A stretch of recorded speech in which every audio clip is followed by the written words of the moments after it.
స్వామి రచ్చ official YouTube and Facebook channel. చూడండి ఈరోజు అయితే ఎంజాయ్ చేస్తున్న పొలం గట్టులలో. మీరు అంటుంటారు కదా పల్లెటూరులలో ఏముంది అని. ఉంది బ్రో, ఉన్నదంతా పల్లెటూరులోనే ఉంది. సిటీలలో ఏముంటుంది బ్రో, దగ్గర ఇళ్ళల్లో పొల్యూషన్, సౌండ్ పొల్యూషన్ అవన్నీ ఉంటాయి. పల్లెటూరులలో చూడండి వరి నాట్లు. చూడండి పల్లెటూరులలో ఏముంటుందో చూడండి, ఎంత మంచిగా వాటర్ ఫెసిలిటీ, వరి పంటలు. మీరు ఏమనుకోనంటే ఒకటి చెప్తా ఫ్రెండ్స్, ఒక స్మార్ట్ పెగ్గు కూడా వేసిన, కావాలంటే చూపించుకోండి, అది కూడా నాకు ప్రాబ్లం ఏం లేదు. పొద్దున వచ్చిండు బాయి కాడికని తోలుకొచ్చిండు వరాలు తిద్దామని. ఆ పారలు పక్క పడేమి ఇగో కనబడుతున్నాయా, ఈ రైల్స్ తెచ్చిండు, సగం తాగిండు, నిమ్మలంగా బాయి కాడ ఉన్న మజా వేరు. ఓకే ఫ్రెండ్స్, మనమైతే అబద్ధం చెప్పాం, ఎందుకంటే చేసింది చెప్తాం.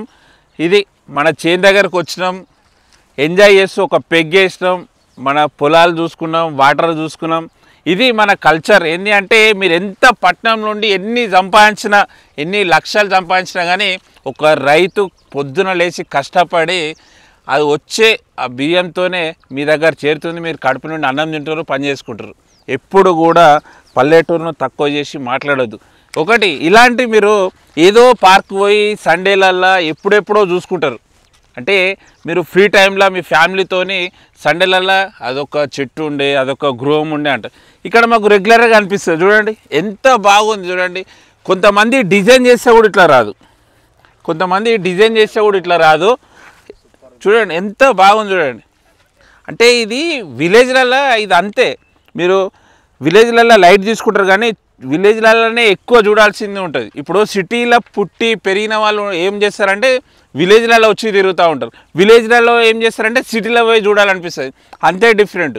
చూడండి ఎంత బాగుంది. ఇదేదో వాళ్ళు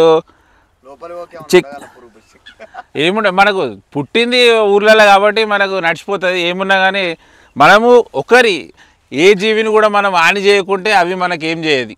ఎప్పుడైతే మనం భయపడుతుంటామో అవి మన పైకి వస్తుంటాయి, అంతే తప్ప. చూడండి ఎంత బాగుంది.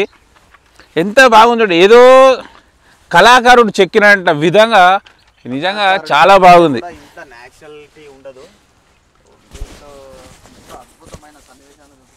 నాతో పాటు మా బావగారు కూడా వచ్చిండు. ఆయన మాటల్లో 2 విషయాలు తెలుసుకుందాం. ఈరోజు బాయికాడ చాలా రోజుల తర్వాత బాయికాడ రావడం జరిగింది. ఇంటికాడ ఏం చేద్దామన్నా కానీ టైంపాస్ కాకుంటే ఇక బాయికాడికి వచ్చినాము.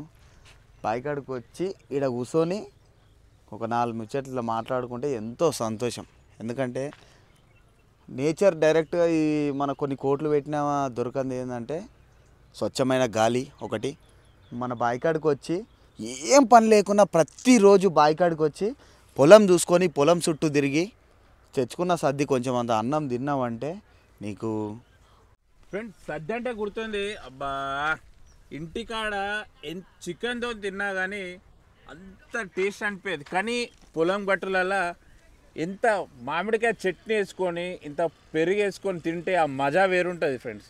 ఇంటికాడ చికెను మటను ఎంత వేసుకున్నా కానీ ఏం కాదు. కానీ వరి గట్లలో కానీ కష్టపడకుండా చేసిన అది శ్రమ అంతా వెళ్ళిపోతుంది. అంత ఆప్యాయతోని తినబుద్ధి అవుతుంది. ఎంత తిన్నా కానీ మజా వస్తుంటుంది ఫ్రెండ్స్. కానీ ఆ ఫీలే వేరు. వరి గట్ల పొడి తింటుంటే ఆ ఫీల్ వేరే ఉంటుంది.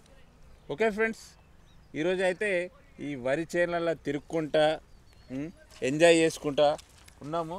మీకు కూడా ఎంజాయ్ చేయాలి అది అనుకుంటే కింద కామెంట్ చేయండి. నేను మీ అందరినీ గ్యాదర్ చేసుకుంటా వస్తాను. మీ అందరితో కలిసి ఒక వ్లాగ్ కూడా తీస్తాను. ఓకే, చిన్నపాటి దావత్ కూడా చేస్తాం. నెక్స్ట్ టైం కుండ చికెన్ తోని మేము ముందుకు రాబోతున్నాం అతి త్వరలో. మా బావ మంచి ఆఫర్ ఇచ్చిండు, కుండ చికెన్ కూడా ఆఫర్ ఇచ్చిండు.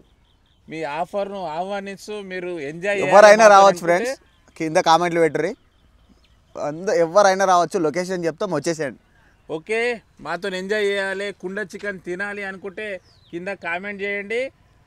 Okay, welcome, all are welcome. Comment చేసిన ప్రతి ఒక్కరిని వెల్కమ్ చేస్తాం, ఎంజాయ్ చేద్దాం. Okay, bye.